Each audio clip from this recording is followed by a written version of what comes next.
যেমন নাকি ইসরায়েল আর ফিলিস্তিনের অবস্থা 70-75 বছর ধরে এই অবস্থা চলতেছে।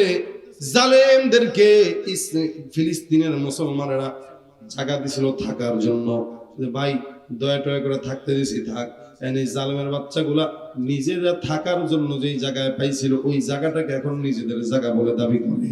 কিছুদিন পর পর গুলি মারে, বোম মারে, এটার দোষ নাই।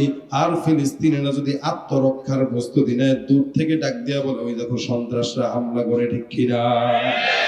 এরা যে মারে এটার দোষ না, ফিলিস্তিনিরা কিছু বললেই কয় সন্ত্রাস। মূলত অবস্থা হলো, দেখবেন চোর যখন চুরি করে ধরা খাওয়ার সম্ভাবনা থাকে, ও দৌড়ায় আর বলে বাবা ভাই চোর চোর চোর চোর, ভাই ধরেন ধরেন ধরেন, চোর চোর চোর। আর মানুষ কিরে চোরটা কেডা, কইছে কইছে কইছে ওই যে ওই যে গেল ডাইরে গেল। মূলত চোর কিন্তু এটাই ছিল, মূলত চোর এটাই ছিল। এই লাল কুকুরের বাহিনীরাও সবচাইতে বড় সন্ত্রাস। এরাই ফিলিস্তিনের আপামর জনতা, মুসলমান, নিরহ মুসলমান বাচ্চাদেরকে বলে সন্ত্রাস। কারণ আপনি বলবেন ভাই যুদ্ধটা তো ফিলিস্তিনি শুরু করছে, যুদ্ধ ফিলিস্তিন শুরু করবে না তো কি করবে? নিজের জায়গা দখল করে বসে আছে, মারবে না?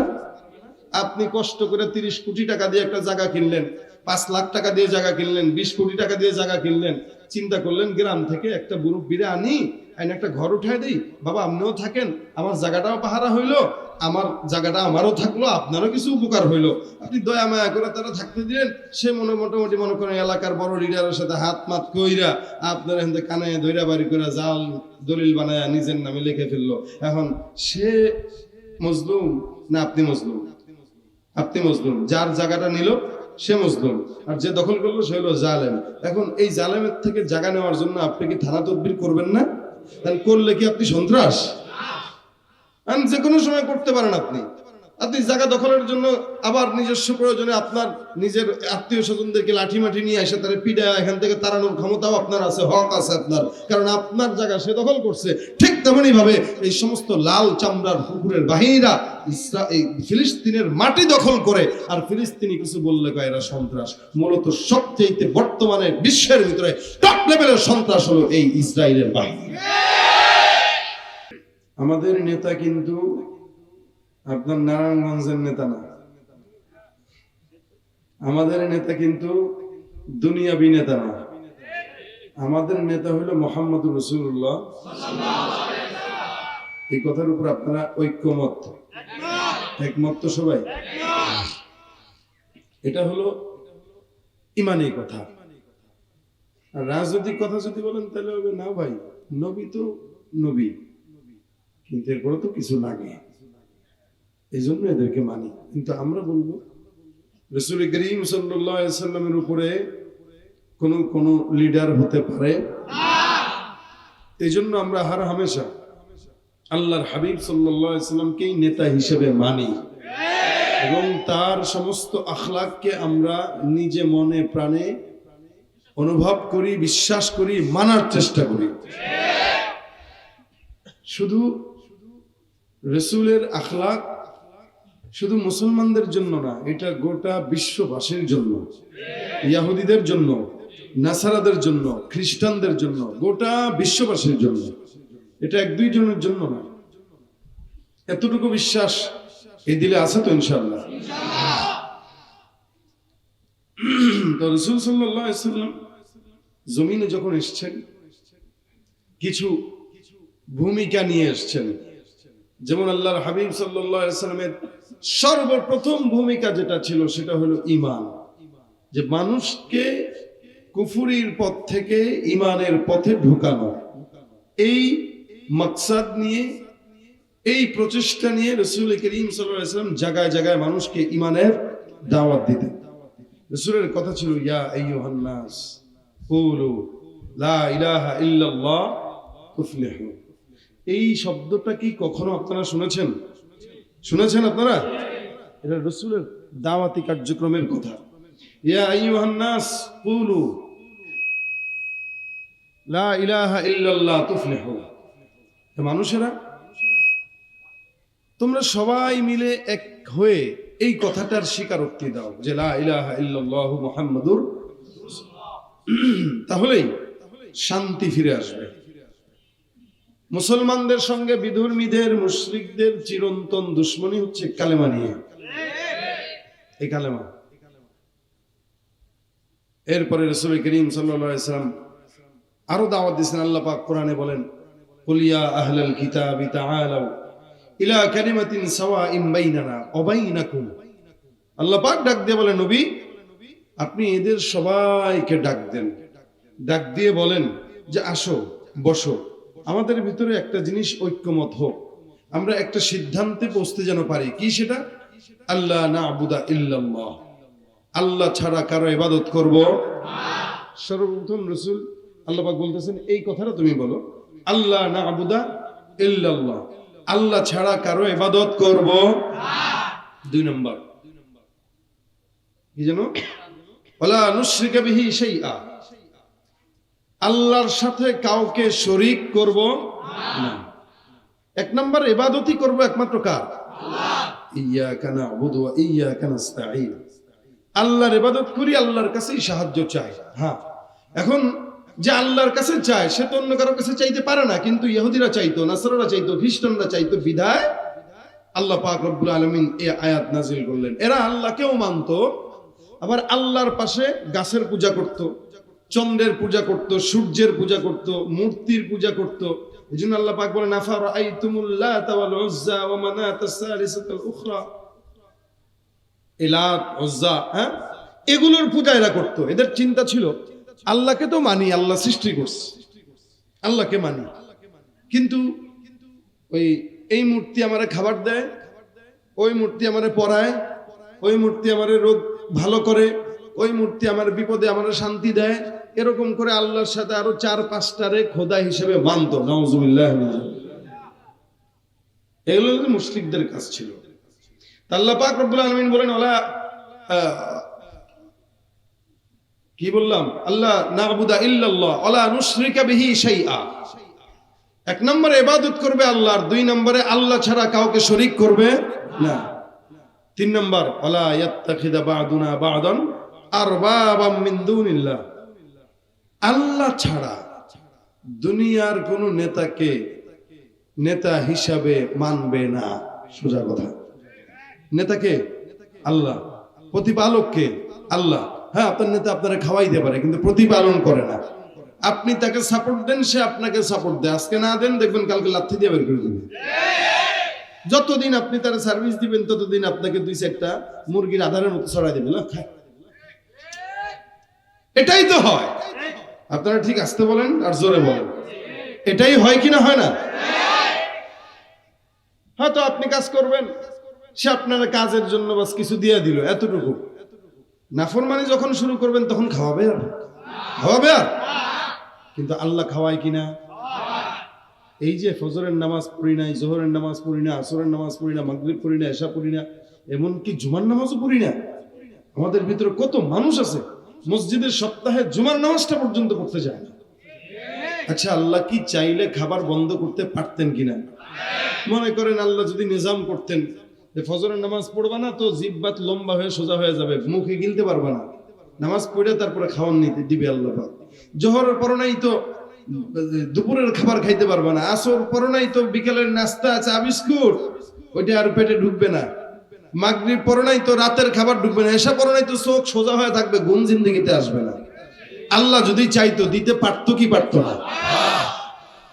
কিন্তু আল্লাহ কি করছেন? বরং না, আল্লাহ কয় তুই যত মন চাই তুই নাফরমানি কর, খা। তুই নাফরমানি করার পরেও তোরে আমি আল্লাহ খাওয়াই।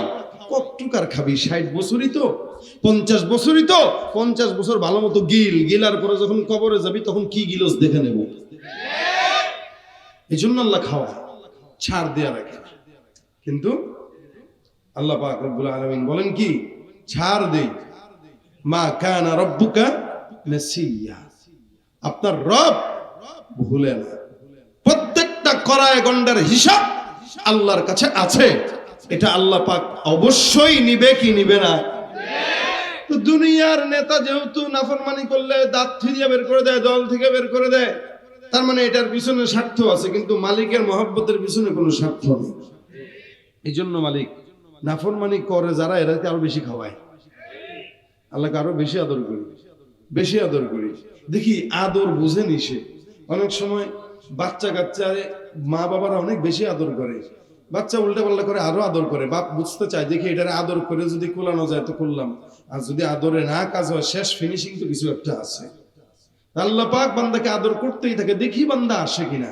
যখন না আসে তখন আল্লাহ একদম তাকে গোমরা বানায় দেয়, যা এই আদরের ফল ভবিষ্যতে পাবি কবরে যাওয়ার পরে। তো আল্লাহ পাক রব্বুল আলামিন এই কারণেই বলেন লা ওয়ালা ইয়াত্তাখিযা বা'দুনা বা'দান আরবাবা মিন দুনিল্লাহ। সুতরাং আল্লাহ যেই মালিক তোমার মহব্বত করে, এই মালিককে ছাড়া জমিনের কোন নেতাকে, নেত্রীকে, কোন দলকে কখনো প্রতিপালক হিসেবে, নেতা হিসেবে মানা যাবে না। সোজা কথা এটা। এটা কার কথা? এই তিনটা কথার উপরে রাসূল দাওয়াত দিতেন। কেন? আল্লাহ পাক রব্বুল আলামিন জানে যে সমস্ত মূর্তিদের পূজা এরা করে, আচ্ছা বলেন আপনারা এদের কি কোনো ক্ষমতা আছে? এরা জরাজীর্ণ বস্তু, এদের কোনো রূহ নাই, কিচ্ছু নাই। এদেরকে যদি খাওয়ান খাইতেও পারবে না, ঘুম পাড়াইলেও ঘুমাইতে পারবে না। বাচ্চারা বাচ্চাদের পুতুল নিয়ে খেলে, ঘুম পাড়ায় খাওয়ায়, এটা স্বপ্নেই খাওয়ায়, এটা খেলা খেলেই খাওয়ায় দেয়, ঘুম পাড়ায় দেয়, ব্রাশ করায় দেয়, কত কিছু করে।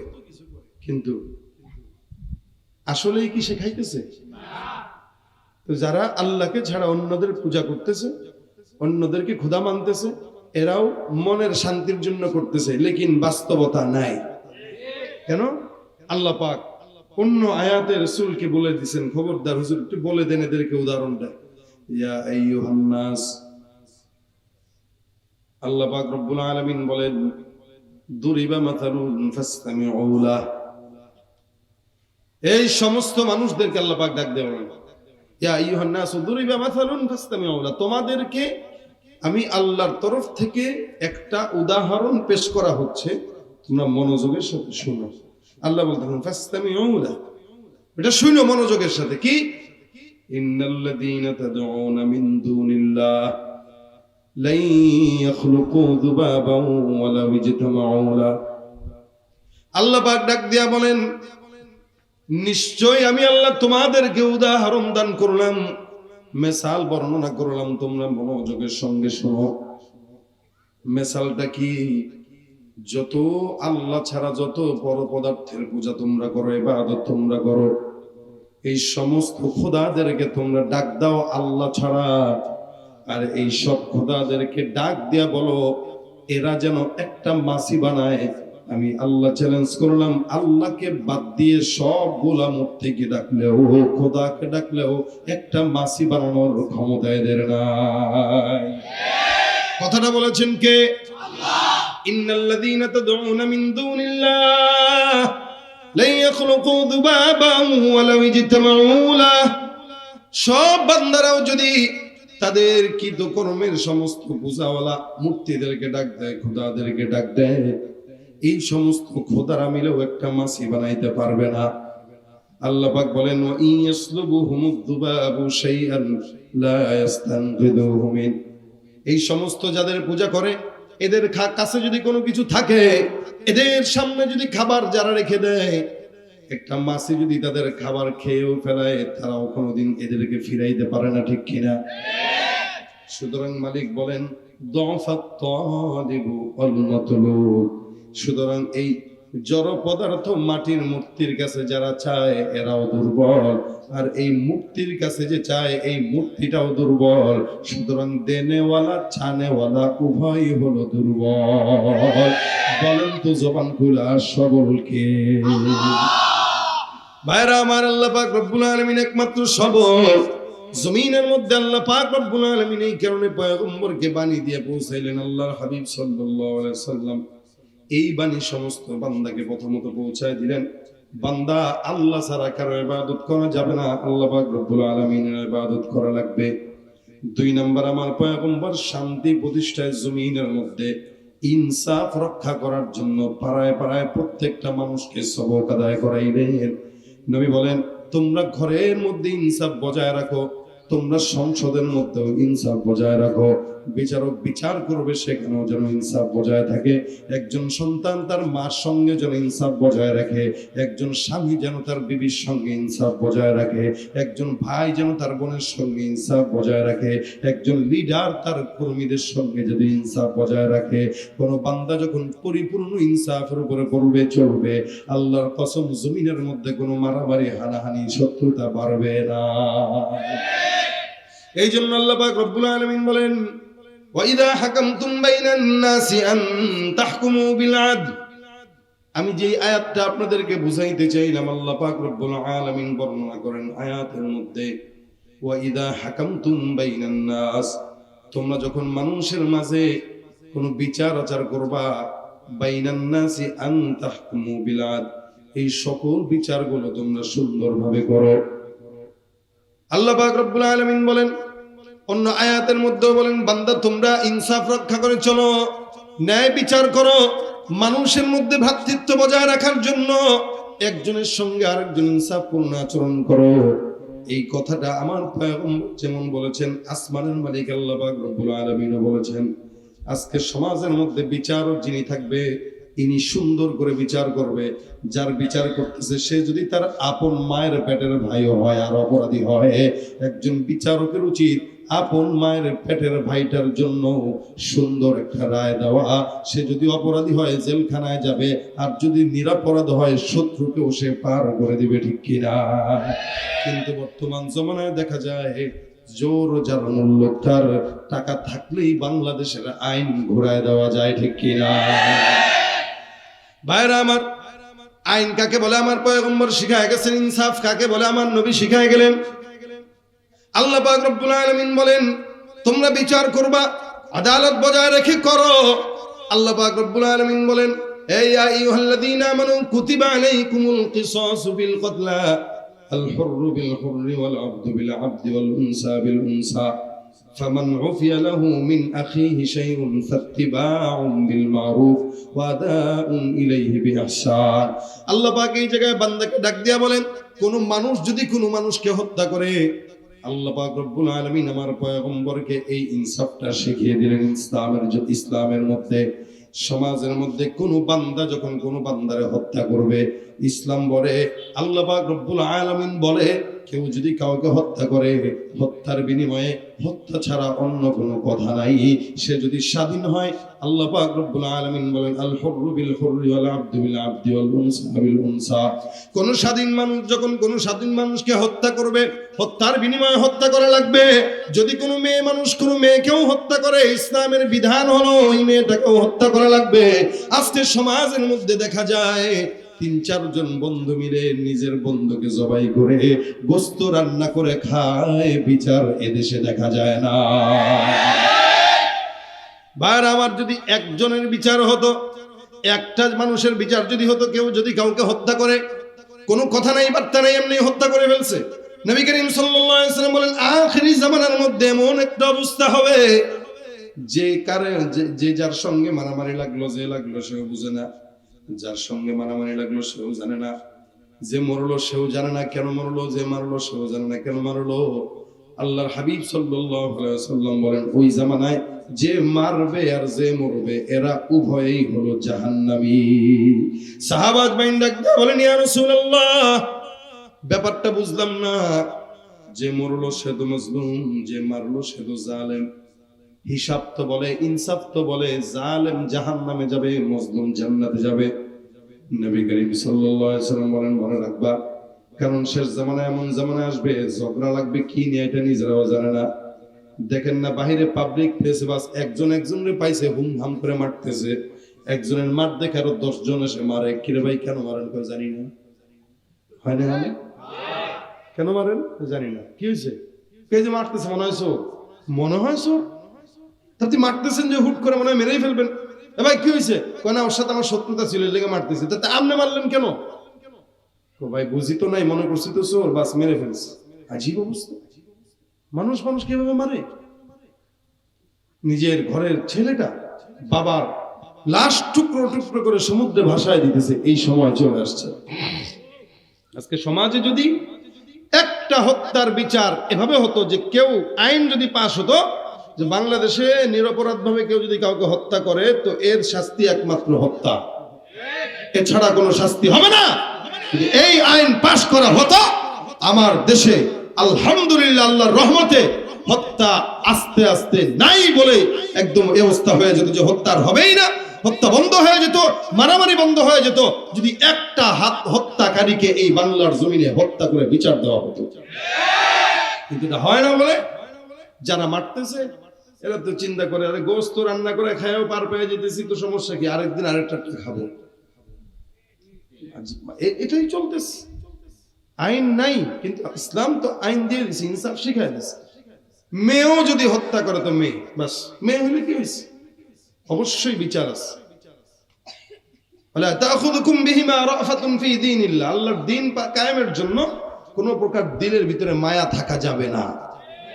কি অন্যায় করছে সে আমার ভাই হোক, আমার সন্তান হোক, আমার বাবা হোক, অন্যায় যদি কেউ করে ওটার বিচার আমাকে করতে হবে ইনসাফের সাথে, ঠিক কিনা যারা কর। এটা ওমরের জামানায় ছিল, সাহাবাদের জামানায় ছিল, এখন এই জামানায় আসলে কল্পনাও করা যায় না। ওই যে নবী বলছেন যে মারবে যাকে মারবে এরা কেউ জাহান্নামী, সব কেউ জান্নাতি নয়, সব জাহান্নামী। সাহাবা আজমাইন ডাক দেয়া বলেন ইয়া রাসূলুল্লাহ কেন এরা জাহান্নামী? নবী করিম সাল্লাল্লাহু আলাইহি সাল্লাম বলেন যে মারলো সে তো শত্রুতাবশত মারলো, আর যে মরলো তার অবস্থাও কিন্তু এমন ছিল মারামারি যেহেতু লাগছে হয়তো তুই মরবি নয়তো আমি মরবো, এতটুকু চিন্তা কারণে আল্লাহ পাক রব্বুল আলামিন মাজলুম আর জালেম উভয়কেই জাহান্নামে দিবেন। আউযুবিল্লাহ। তাহলে সাহাবা একরাম ডাক দিয়ে বলেন তাহলে কি করা লাগবে, কেউ যদি আমারে মারে কি করব? নবী করিম সাল্লাল্লাহু আলাইহি সাল্লাম বলেন আত্মরক্ষা করবা, প্রতিরক্ষা করবা। এখন আমাদের বাংলাদেশে যারা জালেম এরা মারতে পারে, কিন্তু মুসলিম যদি প্রতিরক্ষা করে তখন জালেমরা বলে তারা সন্ত্রাস, ঠিক কিনা জোরে বল। যেমন নাকি ইসরাইল আর ফিলিস্তিনের অবস্থা 70-75 বছর ধরে এই অবস্থা চলতেছে। জালেমদেরকে ফিলিস্তিনের মুসলমানেরা জায়গা দিছিল থাকার জন্য, ভাই দয়া টয়া করে থাকতে দিছি থাক। এই জালেমের বাচ্চাগুলা নিজেরা থাকার জন্য যেই জায়গায় পাইছিল ওই জায়গাটাকে এখন নিজেদের জায়গা বলে দাবি করে, কিছুদিন পর পর গুলি মারে, বোম মারে, এটার দোষ নাই।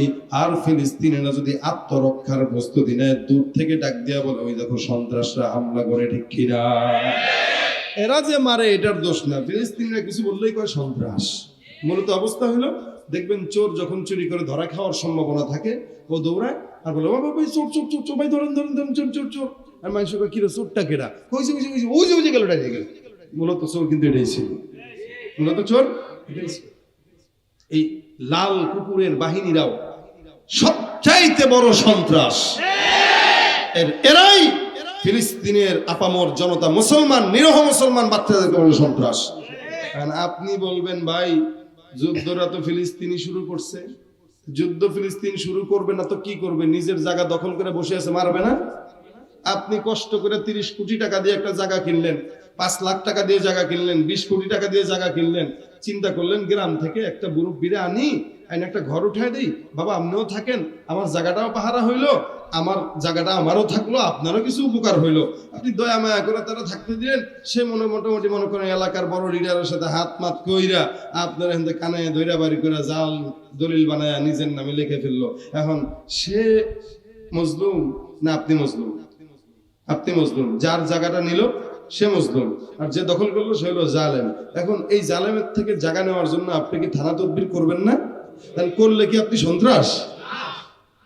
যে কোনো সময় করতে পারেন আপনি জায়গা দখলের জন্য, আবার নিজস্ব প্রয়োজনে আপনার নিজের আত্মীয় স্বজনদেরকে লাঠি মাঠি নিয়ে এসে তারা পিডা এখান থেকে তাড়ানোর ক্ষমতাও আপনার আছে, হক আছে আপনার, কারণ আপনার জায়গা সে দখল করছে। ঠিক তেমনি ভাবে এই সমস্ত লাল চামড়ার কুকুরের বাহিনীরা ফিলিস্তিনের মাটি দখল করে, আর ফিলিস্তিনি কিছু বললে কয় এরা সন্ত্রাস।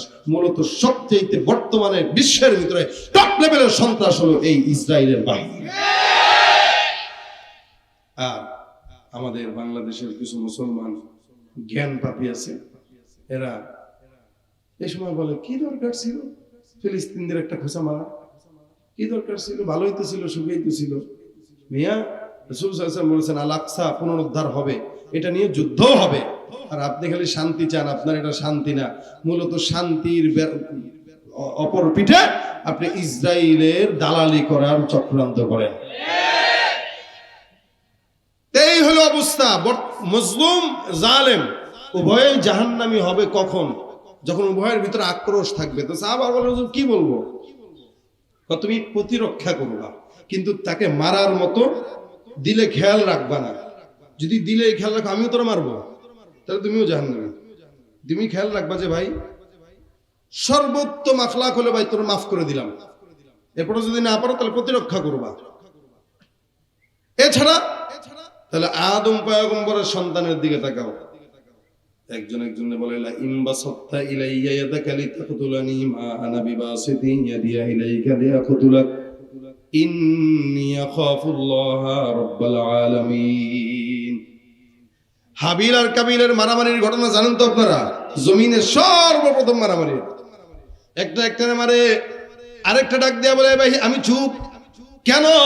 তুমি আমারে পাথর দিয়ে আঘাত করো, আমি যে পারি না তা না, আমারও গায়ের মধ্যে শক্তি আছে, আমি চাইলেই তোমারে মারতে পারি কিন্তু মারবো না। লা ইনবাসাত্তা ইলাইয়া ইয়াদাকা লিতাকতুলানি, তুমি যদি তোমার হাতকে আমাকে হত্যা করার জন্য প্রসারিত করে দাও, কিন্তু আমি আমার হাতকে প্রসারিত করব না। কেন? ইন্নী আখাফুল্লাহা রাব্বাল আলামিন, নিশ্চয় আমি আল্লাহকে ভয় পাই। তুমি আমাকে মারার কারণে আমি মাজলুম হয়ে যাব, আর আল্লাহ পাক কবর যাওয়ার সঙ্গে সঙ্গে বিনা হিসেবে জান্নাত দান করে দিবে। ভাইরা আমার দেখেন, এই জন্য ইনসাফ রক্ষা করা দরকার। জমিনের মধ্যে কোনো হত্যাকারী ব্যক্তি যদি কাউরে হত্যা করে, আর আইন যদি তাকে হত্যা করলে তার আইন, তার শাস্তি হলো হত্যা, তাহলে যাকে হত্যা করবে সে প্রতিরক্ষা করবে, কিন্তু মারার জন্য চক্রান্ত করবে না। কারণ জানে আমি তাকে যদি মারি, আমি যদি বেঁচেও যাই কিন্তু আমি বাঁচতে পারবো না, আবার মরতে হবে। এই কারণে আল্লাহ পাক রব্বুল আলামিনের হাবিব বলেন, বান্দারা নিজেদের ভিতরে ইনসাফ ঢোকাও। আল্লাহ পাক আমি পয়গম্বরকে ইনসাফ ওয়ালা নবী বানাইছেন। সুবহানাল্লাহ।